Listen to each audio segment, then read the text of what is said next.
Why do some experiences cost half as much but get remembered twice as long? Picture this. You have quite an important budget for your next experience, but after you do it and you are asked your beneficiaries, visitors, guests, buyers, whatever, how was the experience? And they just reply, it was good. Meanwhile, there are other zero-budget experiences that after months you still find beneficiaries that are still talking about and expecting for the next one, and sharing this to friends, colleagues, family with a lot of enthusiasm. The question is, why? The essential point is that meeting expectation is no more enough. We need to overcome expectation, especially with surprise. Because meeting expectation doesn't create memories. We need to overcome and create something better and over expectation to make it happen. There is a specific framework that can help us to understand better why some experiences are forgettable and other ones are just memorable. It is called Kano Model, and it divides each experience in three most important levels. Level 1, basic expectation, just to prevent a disaster. Level 2, performance attribute. This is where we focus on experience satisfaction. Level 3, delighted attribute, is where we create memories. Most experience organizers just stop at level 2 and focus on satisfaction. Memorable experience architects are the ones that master in level 3. They intentionally create Kano moments to put all the experience with some element that delight and remain as memories. I'm Enrico Gallorini, CEO of GRS Research and Strategy, and for the last 25 years I've studied and worked close with probably the best experience architect, and I would like to share with you what I have understand with framework and thoughts. And this is why I want to focus this video on the Kano moments. And I deeply believe that the difference between a good experience, a great experience, and a memorable one is not about budget. It's knowing why, where, and how to create memories and building those moments with intention and, even more important, authenticity. Let's start from the basic. Why Kano moments are so important in any live experience? Because in a world where there are infinite options, what we really would like is to find an experience that makes us feel something deep inside. Here's the chain reaction. Delight create trust. Trust create memories. Memories create loyalty. Loyalty create word of mouth. And word of mouth is the most and fundamentally important tool of any marketing element. When someone, after an experience, tell intentionally to the friends, colleague, or whoever, you have to do it, you have to experience it, you have to go there. That's exactly a Kano moment at work. And now, to go deeper and clear, this is not new stuff. As a very good theory, Kano perfected this after a lot of practice in 1984. Professor Noriaki Kano, he introduced this revolutionary idea for that moment. Not all features are the same from the client point of view.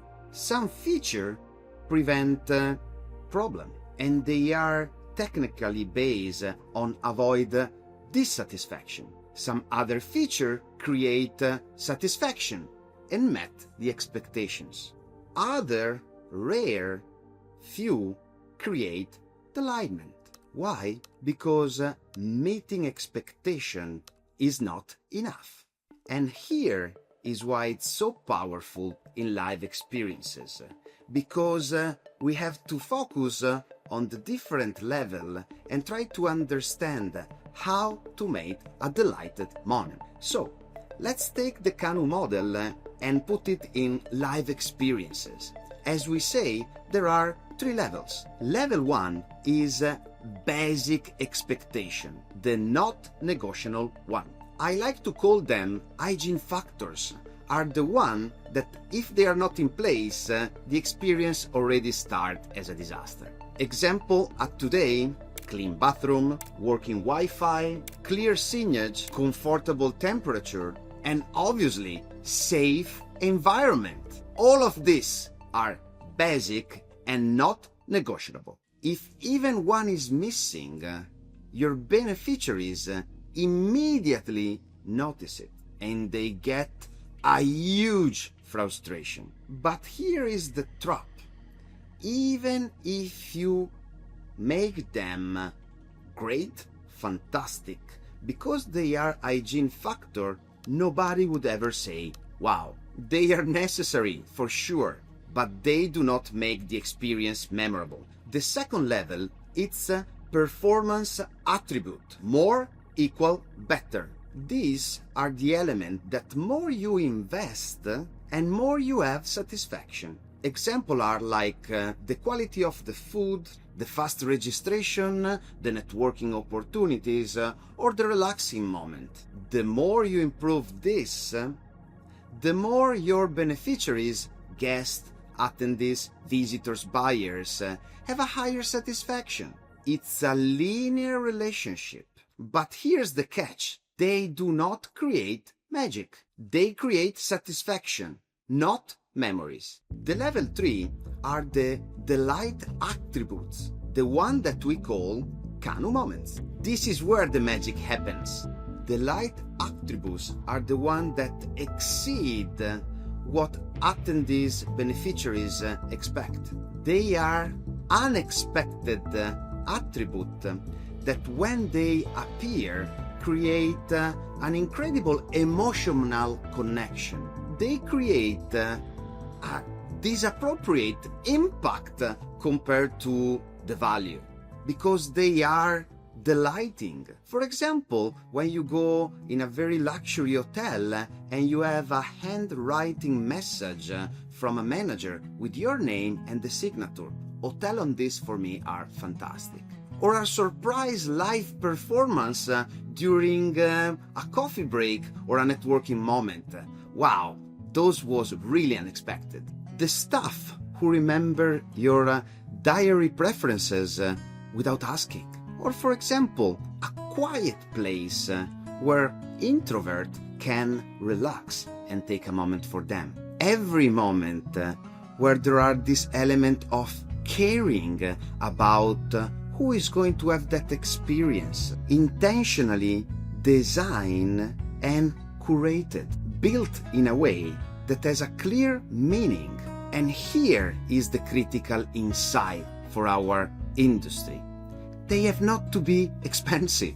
No, they have to be insightful, meaningful, intentional, because you really care about those elements. You cannot fake Kano moments. They have to be authentic. As always, we have to remember that everything evolves.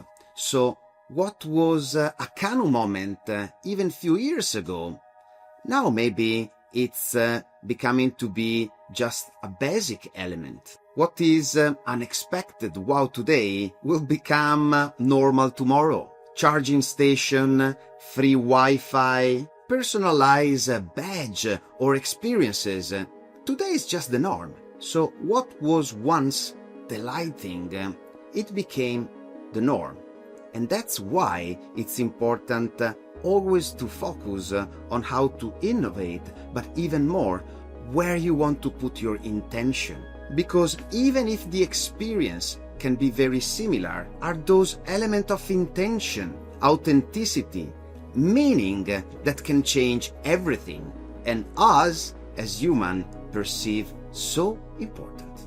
How to create Kano moments in your experience? Here is my 4 enricogallorini elements. So number 1, very easy, map the gaps. So start mapping the overall experience through the Kano Moment Layers framework. If you want your experience to be memorable, you need to intentionally design at least 2 or 3 meaningful, important, delighting elements. The second step, it focuses on senses and human touch. Kano Moment works best when they are connected with a sensory experience or an emotional element.